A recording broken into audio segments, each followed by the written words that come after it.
கர்த்தருக்கு ஸ்தோத்திரம். இந்த நாளுக்கான தேவ வார்த்தை சங்கீத புஸ்தகம் 42 அதிகாரம் 1வது வசனம். மானானது நீரோடைகளை வாஞ்சித்து கதறுவது போல தேவனே, என் ஆத்துமா உம்மை வாஞ்சித்து கதறுகிறது. இந்த நாளின் தேவ வார்த்தையின்படி ஆண்டவராகிய இயேசு உங்களை ஆசீர்வதிப்பார். உங்க சூழ்நிலையை ஆண்டவர் மாற்றுவார். யூத ஜனங்களை அழிக்கும்படி ஆமான் என்கிற பிரதான மந்திரி சதி ஆலோசனை செய்தான். அப்போது யூத ஜனங்கள் தேவனை நோக்கி அவர்கள் வேண்டுதல் பண்ணினார்கள். ஆண்டவர் ஆமானுடைய சதி ஆலோசனையில் அவனே அதில் விழும்படி செய்து ஆண்டவர் அவனை அழித்து போட்டார். யூத ஜனங்கள் காப்பாற்ற பெற்றார்கள்.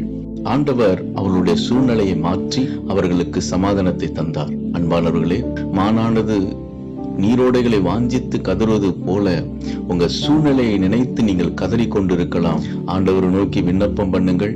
அவர் உங்க சூழ்நிலையை மாற்றுகிற அன்புள்ள தேவனாய் இருக்கிறார். நீங்கள் நினைப்பதற்கும் வேண்டிக் கொள்வதற்கும் ஆண்டவர் உங்களை அதிகமாய் ஆசீர்வதிப்பார், வழி நடத்துவார்.